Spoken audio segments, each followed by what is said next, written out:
அலடிட்டஸ் எப்படி கேப்கட்ல sound effect use பண்ற பாத்துருவோமா? இந்த சவுண்ட் எஃபெக்ட் என்னன்னு கேட்டீங்கன்னா, இப்ப இந்த உதாரணத்துக்கு இந்த ஒரு வீடியோ எடுத்துக்கலாம். இது சவுண்ட் எஃபெக்ட் எல்லாம் பாக்குறதுக்கும் சவுண்ட் எஃபெக்டோட பாருங்க, இதுதான் சவுண்ட் எஃபெக்ட். நோட் பண்ணுங்கப்பா, நோட் பண்ணுங்கப்பா. இந்த சவுண்ட் எஃபெக்ட் மெஜாரிட்டி யாரை யூஸ் பண்ணுவான்னு கேட்டீங்கன்னா, கீ ஃப்ரேம். என்னை வச்சு ஒன்னும் காமெடி பண்ணலையே. இந்த கீ ஃப்ரேம் நெக்ஸ்ட் பார்ட்ல வச்சு செஞ்சுக்கலாம். இப்போ இந்த கீ ஃப்ரேம் இல்லாம எப்படி சவுண்ட் எஃபெக்ட் யூஸ் பண்ற பத்தி வீடியோக்குள்ள சொல்லி தரேன். சோ வீடியோ மட்டும் ஃபுல்லா பாருங்க. வாங்க வீடியோக்குள்ள போலாம்.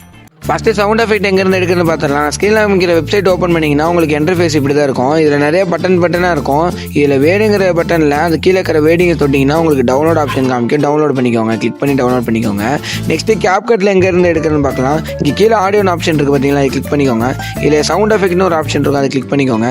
கிளிக் பண்ணீங்கன்னா நிறைய ஆப்ஷன் இருக்கும். இதில் நான் ஸ்க்ரீனில் ஷோ பண்ணுறேன். இந்த எஃபெக்ட்ஸ் மட்டும் தான் மேக்ஸிமம் யூஸ் பண்ணுற மாதிரி இருக்கும். இது போக பேலன்ஸ் இருக்கிற எல்லாத்தையுமே அதில் டவுன்லோட் பண்ணி யூஸ் பண்ணுற மாதிரி இருக்கும். நெக்ஸ்ட் வீடியோவில் இந்த கீ ஃப்ரேம் யூஸ் பண்ணி எப்படி சவுண்ட் எஃபெக்ட் யூஸ் பண்ணுறதை பற்றி பார்க்கலாம். இந்த மாதிரி எல்லா சீரிஸும் மிஸ் பண்ணாமல் பார்க்கணும். ஜஸ்ட் பேஜ் ஒரு ஃபாலோ பண்ணிக்கோங்க. அப்புறம் நண்பா நாளைக்கு வைப்போம்.